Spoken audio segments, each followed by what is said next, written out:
Tea Creme. English language conventions. Present perfect tense, past participle. 8th grade skill level, question 24. Memedicine, antidote your ignorance. Show some love and throw some bands on my Cash App. Cash App, hashtag, $, memedicine. Keep me fueled. I can continuously provide you with these bills, keep you in the know, and up your knowledge game. Be sure to subscribe. English Foundation, Verb Tense, question 24. Complete the sentence with the present perfect form of the verb. Legal representatives from both parties blank to the negotiating table to find a solution that, with any luck, will please everyone. The task here is to shift the tense of come to its present perfect verb form. The perfect tense describes completed actions. Another way of saying this is the perfect tense usually tells about something that has, had, or will have happened. To form the perfect tense, use a form of the helping verb to have with the past participle of the main verb. The past participle of a verb is usually the same as its past tense form. Its simple past tense form, that is. But sometimes the verb is irregular. The present perfect tense tells about something that has happened or has started already. It uses a present tense form of the helping verb to have, which is either going to be has or have. Note that has corresponds to second person singular subjects, and have will be paired with the first person singular pronoun I, the first person plural pronoun we, the second person singular pronoun you, and all third person plural pronouns.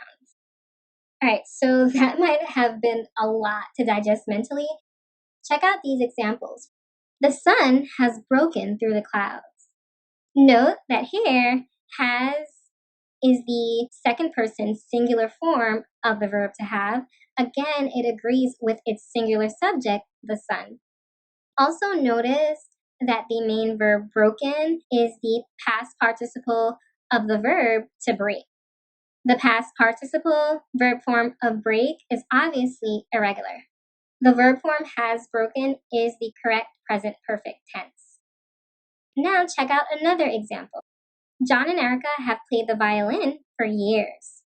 Note here that have is the present tense form of the verb to have that is paired again with I, you, we, and all plural subjects. Here, our plural subject is John and Erica. So the present perfect tense have played correctly corresponds to its plural subject, John and Erica. All right, back to the original question, now for a detailed solution. Again, the present perfect tense tells about something that has happened or has already started. It uses the present tense form of the helping verb to have, which is has, H-A-S, for singular third person subjects, such as in table. It's singular because we're only discussing one table. Table is written in the third person because we're speaking about the table. We'll get to the details of what constitutes first and second person in just a brief moment. The helping verb to have is going to be have, H-A-V-E, for the first person singular pronoun I.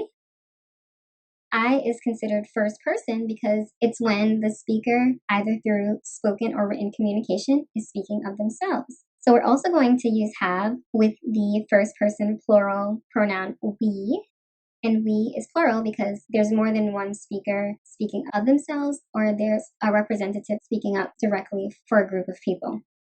Have is also paired with the second person pronoun you. You is when the speaker, either through written or verbal communication, is talking directly to or at a person, place, or thing.